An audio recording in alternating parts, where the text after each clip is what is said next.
ಮನೋವಿಹಾರಿಣಿ.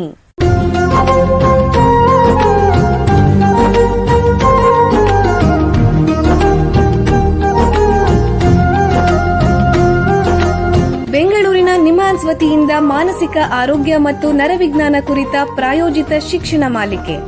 ಸಹಯೋಗ ಕರ್ನಾಟಕ ವಿಜ್ಞಾನ ಮತ್ತು ತಂತ್ರಜ್ಞಾನ ಅಕಾಡೆಮಿ, ವಿಜ್ಞಾನ ಮತ್ತು ತಂತ್ರಜ್ಞಾನ ಇಲಾಖೆ, ಕರ್ನಾಟಕ ಸರ್ಕಾರ. ಕೇಳಿ ಮಾನಸಿಕ ಆರೋಗ್ಯ ಮತ್ತು ನರವಿಜ್ಞಾನ ಕುರಿತ ಮಾಲಿಕೆ ಮನೋವಿಹಾರಿಣಿ. ನಮಸ್ಕಾರ ಶ್ರೋತೃಗಳೇ, ನಿಮಗೆಲ್ಲರಿಗೂ ಮನೋವಿಹಾರಿಣಿಯ ಶಿಕ್ಷಣ ಮಾಲಿಕೆಯ ಈ ಸಂಚಿಕೆಗೆ ಆತ್ಮೀಯ ಸ್ವಾಗತ. ಹಿಂದಿನ ಸಂಚಿಕೆಯಲ್ಲಿ ನ್ಯೂರಲಾಜಿಕಲ್ ಡಿಸಾರ್ಡರ್ಸ್ ಅಥವಾ ನರಮಂಡಲದ ಅಸ್ವಸ್ಥತೆಗಳಲ್ಲಿ ಒಂದಾದ ಎಪಿಲೆಪ್ಸಿ ಬಗ್ಗೆ ಪರಿಚಯ ಮಾಡ್ಕೊಂಡ್ವಿ. ಏನೇನು ತಿಳ್ಕೊಂಡ್ವಿ ಅಂತ ಸ್ವಲ್ಪ ಜ್ಞಾಪಿಸ್ಕೊಳ್ಳೋಣ. ಮೊದಲಿಗೆ ಎಪಿಲೆಪ್ಸಿ ಅಂದರೆ ಏನು ಅಂತ ತಿಳ್ಕೊಂಡ್ವಿ. ಇದು ಒಂದು ಸಾಮಾನ್ಯವಾದ ನರಮಂಡಲದ ಕಾಯಿಲೆ. ಇದು ನಮ್ಮ ದೇಶದಲ್ಲಿ ಜನರಲ್ಲಿ ಎಷ್ಟು ಪ್ರಮಾಣದಲ್ಲಿದೆ ಅನ್ನೋದನ್ನು ಕೂಡ ತಜ್ಞರು ತಿಳಿಸಿದ್ರು. ಹಾಗೆಯೇ ಎಪಿಲೆಪ್ಸಿ ಅನ್ನೋದು ಒಂದೇ ರೀತಿ ಇದ್ದಲ್ಲ, ಇದರಲ್ಲಿ ವಿವಿಧ ರೀತಿಗಳಿವೆ. ಅದನ್ನು ಹೇಗೆ ಜನರು ವರ್ಗೀಕರಿಸ್ತಾರೆ ಅನ್ನೋದನ್ನು ಕೂಡ ತಿಳ್ಕೊಂಡ್ವಿ. ಈ ಎಪಿಲೆಪ್ಸಿ ಬರೋದಕ್ಕೆ ಕಾರಣ ಏನು ಅಂತಂದರೆ, ರೋಗಿಯ ಮೆದುಳಿನಲ್ಲಿ ಆಗೋ ಸಮಸ್ಯೆಯಿಂದ, ಅದರಲ್ಲೂ ಮೆದುಳಿನಲ್ಲಿ ಪ್ರವಹಿಸುವಂತಹ ವಿದ್ಯುತ್ನಲ್ಲಿ ಏರುಪೇರಾದರೆ ಅದರಿಂದ ರೋಗ ಲಕ್ಷಣಗಳು ಉಂಟಾಗಬಹುದು ಅಂತ ತಜ್ಞರು ಹೇಳಿದರು. ಇದೊಂದು ತಾತ್ಕಾಲಿಕ ಸಮಸ್ಯೆ, ಶಾಶ್ವತವಾದ ಕಾಯಿಲೆ ಅಂತಾನೂ ವೈದ್ಯರು ತಿಳಿಸಿದರು. ಕೆಲವರಲ್ಲಿ ಇನ್ನೊಂದು ಪ್ರಶ್ನೆ ಏನು ಮೂಡ್ಬೋದು ಅಂತಂದರೆ, ಯಾರಿಗಾದರೂ ಅಪಸ್ಮಾರ ಬರ್ಬೋದೇ ಅಥವಾ ಇದು ಆನುವಂಶಿಕವೇ ಅಥವಾ ಒಬ್ಬರಿಂದ ಒಬ್ಬರಿಗೆ ಹರಡುತ್ತದೆಯೇ, ಅಂದರೆ ಅಪಸ್ಮಾರ ಅನ್ನೋ ಸಾಂಕ್ರಾಮಿಕವೇ ಅನ್ನೋದ್ರ ಬಗ್ಗೆ ಕೂಡ ತಿಳ್ಕೊಂಡ್ವಿ. ಎಪಿಲೆಪ್ಸಿ ಇರೋ ರೋಗಿಗಳಲ್ಲಿ ಯಾವ ರೀತಿಯ ಲಕ್ಷಣಗಳು ಇರುತ್ತವೆ, ಅಂದರೆ ಸೆಳವು, ಸೆಳೆತ, ಸೀಜರ್ ಅನ್ನೋದು ಹೇಗಿರುತ್ತೆ, ಎಲ್ಲ ರೀತಿಯ ಸೀಜರ್ಗಳು ಒಂದೇ ರೀತಿ ಇರುತ್ತಿದೆಯೇ ಅಥವಾ ಬೇರೆ ಬೇರೆ ರೀತಿ ಇರುತ್ತಿದೆಯೇ ಅನ್ನೋದನ್ನ ಕೂಡ ತಿಳ್ಕೊಂಡ್ವಿ. ನಾವು ವೈದ್ಯಕೀಯ ಮಾಹಿತಿ ಎಷ್ಟು ಮುಖ್ಯನೋ ಎಪಿಲೆಪ್ಸಿ ಬಗ್ಗೆ ಕೆಲವು ಪ್ರಾಕ್ಟಿಕಲ್ ವಿಷಯಗಳನ್ನ ನಿಭಾಯಿಸೋದು ಹೇಗೆ ಅಂತಾನೂ ತಿಳ್ಕೋಬೇಕು. ಅಂದರೆ ನಮಗಾಗಲಿ, ನಮ್ಮ ಎದುರುಗಡೆ ಇರೋ ಯಾರಿಗಾಗಲಿ ಅಥವಾ ನಮಗೆ ತಿಳಿದವ್ರಿಗೆ ಯಾರಿಗಾದರೂ ಈ ಸಮಸ್ಯೆ ಆದರೆ ನಾವೇನು ಮಾಡಬೇಕು, ಅಂದರೆ ಎಪಿಲೆಪ್ಸಿ ರೋಗ ಲಕ್ಷಣಗಳು ಕಾಣಿಸ್ಕೊಂಡ್ರೆ ಅದನ್ನು ನಾವು ಹೇಗೆ ಗುರುತಿಸೋದು, ಹಾಗೇನೆ ಆಸ್ಪತ್ರೆಯಲ್ಲಿ ವೈದ್ಯರು ಎಪಿಲೆಪ್ಸಿ ರೋಗಿನ ಮತ್ತೆ ರೋಗವನ್ನು ಹೇಗೆ ಪರೀಕ್ಷೆ ಮಾಡ್ತಾರೆ ಅಂತಲೂ ತಿಳ್ಕೋಬೇಕು. ಈ ನರಮಂಡಲದ ಕಾಯಿಲೆಯ ಕ್ಷೇತ್ರದಲ್ಲಿ ಸುಮಾರು 10 ವರ್ಷಗಳಿಂದ ವೈದ್ಯಕೀಯ ಸೇವೆ ಮತ್ತು ಸಂಶೋಧನೆ ಮಾಡ್ತಾ ಇರೋ ನಿಮ್ಹಾನ್ಸ್ ಸಂಸ್ಥೆಯ ನ್ಯೂರಾಲಜಿ ಅಂದರೆ ನರರೋಗ ವಿಭಾಗದಲ್ಲಿ ಸಹ ಪ್ರಾಧ್ಯಾಪಕರಾಗಿ ಕೆಲಸ ಮಾಡ್ತಾ ಇರುವಂತಹ ಡಾಕ್ಟರ್ ಅಜಯ್ ಆಸರಣ್ಣ ಅವರು ನಮ್ಮ ಜೊತೆಗಿದ್ದಾರೆ. ಅವ್ರನ್ನ ಸ್ವಾಗತಿಸೋಣ. ನಮಸ್ಕಾರ ಡಾಕ್ಟರ್ ಅಜಯ್ ಆಸರಣ್ಣ ಅವರೇ. ನಮಸ್ಕಾರ ಸರ್. ನಿಮಗೆ ಈ ಕಾರ್ಯಕ್ರಮಕ್ಕೆ ಸ್ವಾಗತ. ಧನ್ಯವಾದಗಳು ಸರ್. ಡಾಕ್ಟರ್ ಅಜಯ್ ಅವರೇ, ಮೊದಲನೇ ಪ್ರಶ್ನೆ ಈ ಸಂಚಿಕೆಯಲ್ಲಿ ನಿಮಗೇನು ಅಂತಂದರೆ, ಯಾರಿಗಾದರೂ ಎಪಿಲೆಪ್ಸಿ ಅಥವಾ ಸೆಳವು ಬರ್ತಾ ಇದ್ರೆ ಅದನ್ನು ಹೇಗೆ ಗುರುತಿಸೋದು, ಇದರ ಎಚ್ಚರಿಕೆ ಚಿಹ್ನೆಗಳು ಯಾವುದಾದ್ರು ಇರುತ್ತಿದೆಯೇ, ದಯವಿಟ್ಟು ತಿಳಿಸ್ಕೊಡಿ. ನಾವು ಈ ಹಿಂದಿನ ಸಂಚಿಕೆಯಲ್ಲಿ ಕೆಲವು ವಿಭಿನ್ನ ರೀತಿಯ ಸೆಳೆತಗಳ ಬಗ್ಗೆ ಮಾತನಾಡಿದ್ದೇವೆ. ಆಗ ಸಾಮಾನ್ಯವಾಗಿ ಕಾಣಿಸಿಕೊಳ್ಳುವ ಲಕ್ಷಣ ಅಂದರೆ ಕಣ್ಣು ಮೇಲೆ ಹೋಗುವುದು, ಕೈ ಕಾಲು ಸೆಳೆಯುವುದು, ಮೂರ್ಛೆ ಹೋಗುವುದು, ಕೆಲವೊಮ್ಮೆ ಬರೇ ಕೈ ಅಥವಾ ಕಾಲು ಮಾತ್ರ ಸೆಳೆಯಬಹುದು, ಇನ್ನು ಕೆಲವು ಮುಖ ಮಾತ್ರ ಒಂದ್ ಕಡೆಗೆ ಹೋಗಬಹುದು, ಹಾಗೇನೆ ಕೆಲವರಲ್ಲಿ ಬಾಯಿ ಚಪ್ಪರಿಸೋದು, ಪ್ರತಿಕ್ರಿಯೆ ಇಲ್ಲದೆ ಮೌನವಾಗಿ ಇರುವಂತದ್ದು, ಹಾಗೆಯೇ ಅಪರೂಪವಾಗಿ ಅಸಂಬದ್ಧವಾಗಿ ಮಾತನಾಡುವುದು ಅಥವಾ ನಗುವುದು ಇತ್ಯಾದಿ ಲಕ್ಷಣಗಳು ಕಂಡುಬರುವಂತಹ ಒಂದು ಸಾಧ್ಯತೆಗಳು ಇರ್ತವೆ.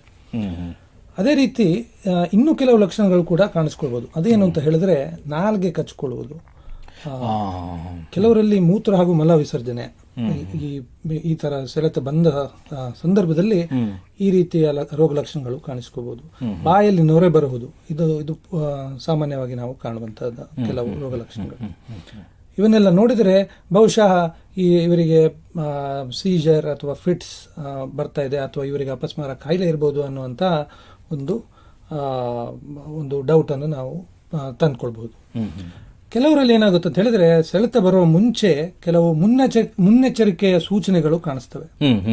ಕಣ್ಣು ಮಂಜಾಗಬಹುದು ಅಥವಾ ಕಿವಿನಲ್ಲಿ ಒಂದು ವಿಚಿತ್ರವಾದ ಶಬ್ದ ಕೇಳಬಹುದು. ಅವರು ದೇಹದಲ್ಲಿ ಬೇರೆ ಬೇರೆ ರೀತಿಯಲ್ಲಿ ಅವರಿಗೆ ಕೆಲವು ಸೆನ್ಸೇಷನ್ಸ್ ಬರಬಹುದು.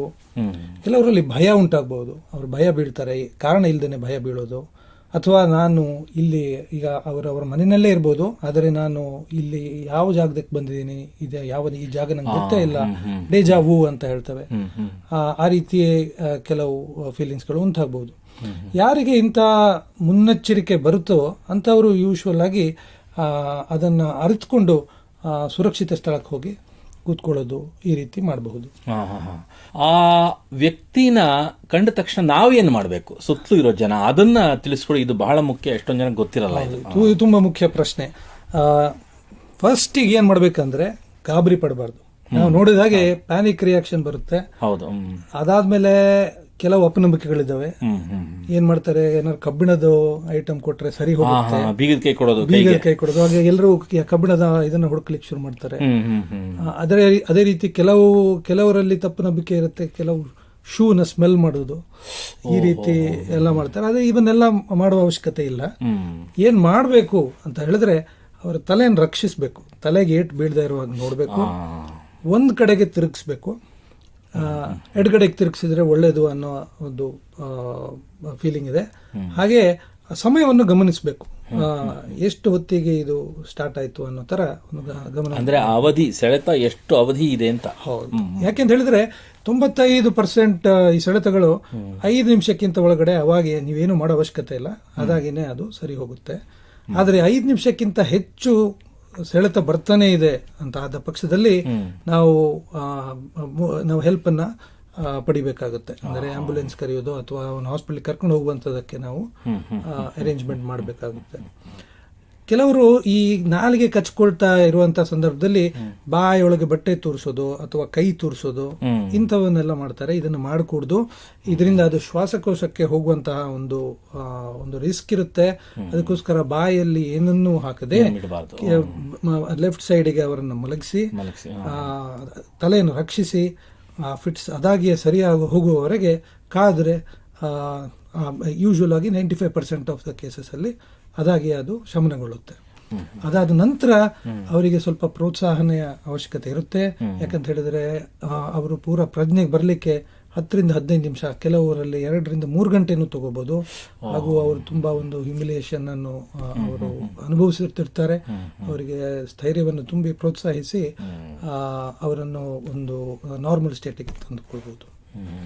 ಬಹಳ ಉಪಯುಕ್ತ ಮಾಹಿತಿ ನೀಡಿದ್ದೀರಾ. ಈಗ ಒಂದು ಸಣ್ಣ ವಿರಾಮ ತಗೊಳ್ಳೋಣ, ನಂತರ ಎಪಿಲೆಪ್ಸಿ ಬಗ್ಗೆ ಚರ್ಚೆನ ಮುಂದುವರಿಸೋಣ. ಬೆಂಗಳೂರಿನ ನಿಮ್ಹಾನ್ಸ್ ಮಾನಸಿಕ ಆರೋಗ್ಯ ಮತ್ತು ನರವಿಜ್ಞಾನ ಕ್ಷೇತ್ರದಲ್ಲಿ ಹೆಸರುವಾಸಿ. ಶ್ರೇಷ್ಠ ಗುಣಮಟ್ಟದ ಔಷಧೋಪಚಾರ, ಸಂಶೋಧನೆ ಮತ್ತು ತರಬೇತಿ ಇವೇ ನಿಮ್ಹಾನ್ಸ್ನ ಪ್ರಮುಖ ಧ್ಯೇಯಗಳು. ದೇಶದ ವಿವಿಧ ಭಾಗಗಳಿಂದ ಬರುವ ಲಕ್ಷಾಂತರ ಜನರಿಗೆ ಚಿಕಿತ್ಸೆ ನೀಡುವ ನಿಮ್ಹಾನ್ಸ್ಗೆ ರಾಷ್ಟ್ರೀಯ ಪ್ರಾಮುಖ್ಯತಾ ಸಂಸ್ಥೆ ಎಂಬ ಗೌರವ. ಚಿಕಿತ್ಸೆ ಮತ್ತು ವೈದ್ಯಕೀಯ ಸೇವೆಗಳ ಜೊತೆಯಲ್ಲಿ ನರರೋಗ ಮತ್ತು ಮನೋವೈದ್ಯಕೀಯ ಪುನರ್ವಸತಿ ಸೇವೆಗಳು, ಸಮುದಾಯ ಮಟ್ಟದ ಆರೋಗ್ಯ ಕಾರ್ಯಕ್ರಮಗಳನ್ನು ನಡೆಸುವುದು ಹಾಗೂ ಜನಜಾಗೃತಿ ಮೂಡಿಸುವ ಕೆಲಸಗಳಲ್ಲಿ ಸಕ್ರಿಯವಾಗಿದೆ ನಿಮ್ಹಾನ್ಸ್.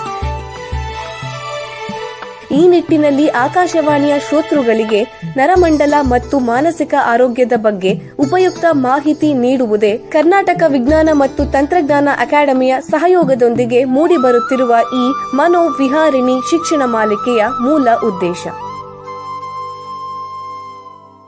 ವಿರಾಮದ ನಂತರ ಮನೋವಿಹಾರಿಣಿಯ ಈ ಸಂಚಿಕೆಗೆ ನಿಮಗೆಲ್ಲರಿಗೂ ಮತ್ತೊಮ್ಮೆ ಸ್ವಾಗತ. ವಿರಾಮಕ್ಕೆ ಮುಂಚೆ ಎಪಿಲೆಪ್ಸಿ ಬಗ್ಗೆ ನಿಮ್ಹಾನ್ಸ್ನ ತಜ್ಞರಾದ ಡಾಕ್ಟರ್ ಅಜಯ್ ಆಸರಣ್ಣ ಅವರ ಹತ್ರ ಮಾತಾಡ್ತಾ ಇದ್ವಿ. ಈಗ ಈ ಚರ್ಚೆನ ಮುಂದುವರ್ಸೋಣ.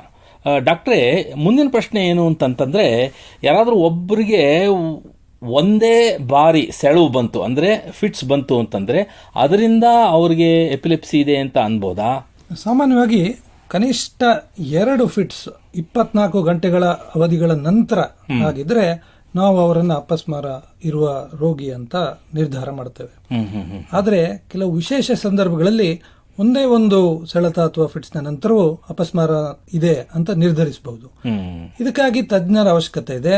ತಜ್ಞರು ಕೆಲವು ವಿಧದ ಪ್ರಶ್ನೆಗಳನ್ನು, ಪರೀಕ್ಷೆಗಳನ್ನು ಮಾಡಿ ಅವರಿಗೆ ಅಪಸ್ಮಾರ ಇದೆಯೋ ಇಲ್ಲವೋ ಅಂತ ಖಚಿತಪಡಿಸಿಕೊಳ್ತಾರೆ. ಸೊ ಈ ಮಾಹಿತಿಯನ್ನು ತಲುಪಿಸುವಾಗ ವಿವರವಾಗಿ, ಸಂದರ್ಭೋಚಿತವಾಗಿ, ಕ್ರಮಬದ್ಧವಾಗಿ ಏನಾಯ್ತು ಎಂಬುದನ್ನು ವಿವರಿಸಿ ವೈದ್ಯರಿಗೆ ತಿಳಿಸಿದರೆ ಇದು ಫಿಟ್ಸ್ ಪದೇ ಪದೇ ಬರುವ ಚಾನ್ಸಸ್ ಇದೆಯಾ, ಯಾರಲ್ಲಿ ಪದೇ ಪದೇ ಬರುವ ಚಾನ್ಸಸ್ ಇದೆಯೋ ಅವರಿಗೆ ನಾವು ಅಪಸ್ಮಾರ ಇದೆ ಅಂತ ಕರಿತೇವೆ. ಅಂತವರಲ್ಲಿ ಮಿನಿಮಮ್ 2 ಫಿಟ್ಸ್ ಇದ್ದರೆ ಹೆಚ್ಚಿನ ಅಂಶ ಜನರಿಗೆ ನಾವು ಎಪಿಲೆಪ್ಸಿ ಇದೆ ಅನ್ನುವ ಒಂದು ನಿರ್ಧಾರಕ್ಕೆ ಬರಬಹುದು. ಈಗ ಒಬ್ಬರಿಗೆ ಎಪಿಲೆಪ್ಸಿ ಇದೆ ಅಂತ ಇಟ್ಕೊಳ್ಳೋಣ, ತಜ್ಞರು ಅಂದ್ರೆ ನ್ಯೂರಾಲಜಿಸ್ಟ್ ಆಗಲಿ ವೈದ್ಯರಾಗಲಿ ಹೇಗೆ ಪತ್ತೆ ಮಾಡ್ತಾರೆ? ಈಗ ಅಪಸ್ಮಾರ ಇದೆಯಾ ಇಲ್ವೋ ಅಂತ ನಿರ್ಧರಿಸಕ್ಕೆ ಮೊದಲು ಅದು ಫಿಟ್ಸ್ ಹೌದೋ ಅಲ್ವೋ ಅಂತ ನಾವು ಖಚಿತಪಡಿಸ್ಕೋಬೇಕು. ನಾನು ಹೇಳಿದಾಗೆ ಮುಂಚೆ ಸಿಂಕೋಪಿ ಅಂತ ಹೇಳ್ತೇವೆ. ಅದೇ ರೀತಿ ಬೇರೆ ಬೇರೆ ಕಾರಣಗಳಿಂದನೂ ನಮಗೆ ಮೂರ್ಛೆ ರೋಗವನ್ನು ಹೋಲುವಂತಹ ಬೇರೆ ರೋಗ ಲಕ್ಷಣಗಳು ಇರಬಹುದು. ಸೊ ಇದಕ್ಕೋಸ್ಕರ ಕೆಲವು ವೈಜ್ಞಾನಿಕ ಪರೀಕ್ಷೆಗಳು ಬಹಳ ಮುಖ್ಯವಾಗ್ತದೆ. ವಿವರವಾಗಿ ಒಂದು ಇತಿಹಾಸ ಅಂದ್ರೆ ಹಿಸ್ಟ್ರಿ ಅಂತ ಹೇಳ್ತೇವೆ, ಯಾವ ರೀತಿ ಆಯ್ತು, ಆರಂಭದ ಸಮಯ, ಫಿಟ್ಸ್ ಹೇಗೆ ಪ್ರಾರಂಭ ಆಯ್ತು, ಅದರಿಂದ ಯಾವ ಲಕ್ಷಣಗಳು ಕಂಡು ಬಂತು, ಎಷ್ಟು ಸಮಯ ಇತ್ತು, ಮುಕ್ತಾಯ ಆದ ನಂತರ ಏನ್ ಮಾಡಿದ್ರು, ಇವೆಲ್ಲ ಮಾಹಿತಿಗಳು ನಮಗೆ ಉಪಲಬ್ಧವಿದ್ರೆ ಇದರ ಬಗ್ಗೆ ನಾವು ಹೆಚ್ಚಿನ ಮಾಹಿತಿಯನ್ನು ಪಡಬಹುದು. ಅದರ ಜೊತೆಗೆ ಈಗ ನಾವು ಕೆಲವೊಂದು ಕೇಸಸ್ ಅಲ್ಲಿ CCTV ಮುಖಾಂತರ ಯಾವ ರೀತಿ ಇದು ಬಂತು ಅಂತ ನೋಡಿರುವಂತಹ ಸಂದರ್ಭಗಳು ಇದಾವೆ. ಅದೇ ರೀತಿ ನಾವು ನಮ್ಮ ಪೇಷಂಟ್ಸ್ಗೆ ಅಥವಾ ಅವರಿಗೆ ಏನು ಹೇಳ್ತೇವೆ ಅಂತ ಹೇಳಿದ್ರೆ, ಯಾವಾಗ ಇವರಿಗೆ ಸೆಳೆತ ಶುರುವಾಗ್ತದೋ ಆವಾಗ ನೀವೊಂದು ವಿಡಿಯೋ ರೆಕಾರ್ಡಿಂಗ್ ಮಾಡಿ ಅಂತ ನಾವು ಹೇಳ್ತೇವೆ. ಅದರಿಂದ ನಮಗೆ ಉಪಯುಕ್ತವಾದ ಮಾಹಿತಿ ಸಿಗ್ತದೆ. ಮೊದಲಿಗೆ ನಾವು ಇದು ಫಿಟ್ಸ್ ಹೌದು ಅಂತ ಖಚಿತಪಡಿಸಿದ ನಂತರ ಅದಕ್ಕೆ ಬೇರೆ ಬೇರೆ ರೀತಿಯ ನಾವು ಟೆಸ್ಟ್ಗಳಿದಾವೆ, ಅದನ್ನು ನೋಡಿ ಯಾಕಾಗಿ ಬಂತು, ಇದು ಪುನಃ ಬರುವ ಲಕ್ಷಣಗಳು ಎಷ್ಟಿದಾವೆ ಅಂತ ನಾವು ಖಚಿತವಾಗಿ ಇದೊಂದು ಡಯಾಗ್ನೋಸಿಸ್ಗೆ ಬರಬಹುದು. ಅಂದ್ರೆ ಮೊದಲು ವೈದ್ಯಕೀಯ ದೃಷ್ಟಿಯಿಂದ ನೀವು ಏನೇನು ಪ್ರಶ್ನೆಗಳು ಕೇಳಿಬಿಟ್ಟು ಇದು ಎಪಿಲೆಪ್ಸಿ ಹೌದೋ ಅಲ್ವೋ ಅಂತ ಪತ್ತೆ ಮಾಡ್ತೀರಾ. ಆದರೆ ಇದನ್ನ ದೃಢೀಕರಣಕ್ಕೆ ಖಚಿತಪಡಿಸಕ್ಕೆ ಯಾವುದಾದ್ರೂ ಲ್ಯಾಬ್ ಟೆಸ್ಟ್ಗಳು, ಪ್ರಯೋಗಾಲಯದ ಪರೀಕ್ಷೆಗಳಿದೆಯೇ? ಹೌದು, ಖಂಡಿತ ಇದಾವೆ. ಮುಖ್ಯವಾಗಿ ನಾವು ಕೆಲವು ಮಿದುಳಿಗೆ ಸಂಬಂಧಪಟ್ಟ ಪ್ರಾಬ್ಲಮ್ಗಳನ್ನು ನೋಡ್ಲಿಕ್ಕೋಸ್ಕರ ಈ CT ಸ್ಕ್ಯಾನ್ ಅಥವಾ MRI ಈ 2 ಟೆಸ್ಟ್ಗಳನ್ನು ನಾವು ಮಾಡಿ ನೋಡ್ತೇವೆ. 2 ಟೆಸ್ಟ್ಗಳನ್ನ ಮಾಡೋದು CT ಸ್ಕ್ಯಾನ್ ಅಥವಾ MRI ಅನ್ನು ಮಾಡಿ ನೋಡ್ತೇವೆ. ಹಾಗೆ ಎಲೆಕ್ಟ್ರೋಎನ್ಕೆಫಲೋಗ್ರಫಿ EEG ಅನ್ನುವ ಒಂದು ಟೆಸ್ಟ್ ಇರ್ತದೆ. ಅದು ಮೆದುಳಿನ ವಿದ್ಯುತ್ ಪ್ರವಾಹವನ್ನು ಮೆಜರ್ ಮಾಡುವಂತಹ ಒಂದು ಟೆಸ್ಟ್. ಅದರ ಮುಖಾಂತರ ನಾವು ಇವರಲ್ಲಿ ಫಿಟ್ಸ್ ಬರುವ ಲಕ್ಷಣಗಳ ಚಾನ್ಸಸ್ ಇದೆಯೇ ಅನ್ನೋದನ್ನು ನಾವು ನೋಡ್ತೇವೆ.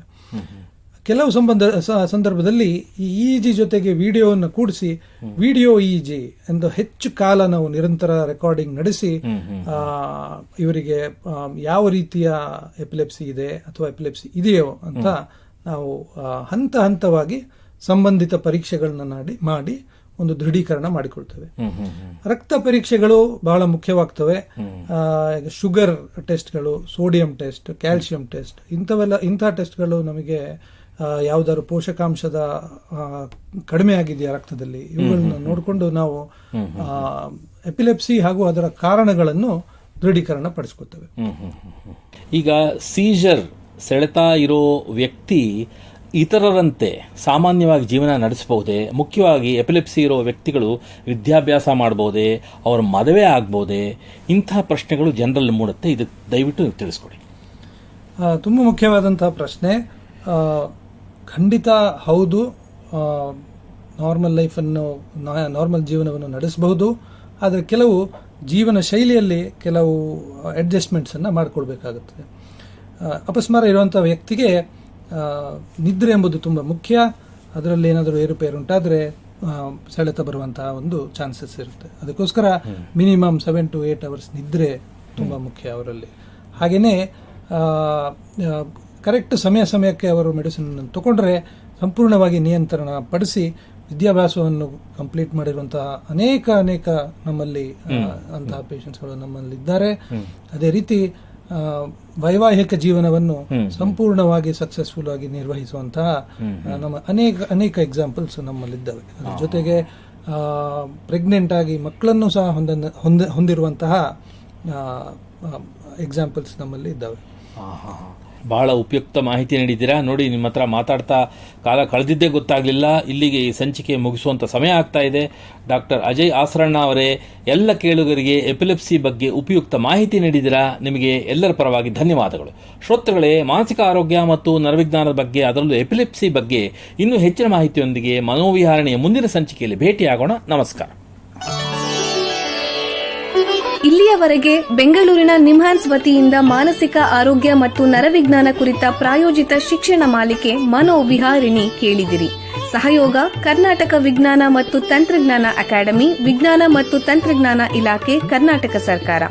ನೆರವು ಮಾನಸಿಕ ಆರೋಗ್ಯ ಶಿಕ್ಷಣ ವಿಭಾಗ, ನಿಮ್ಹಾನ್ಸ್ ಹಾಗೂ ನಿವೇದಿತಾ BS, ನಿಮ್ಹಾನ್ಸ್. ಸಂಗೀತ ಸಂಯೋಜನೆ ಕೆ. ಕಲ್ಯಾಣ್.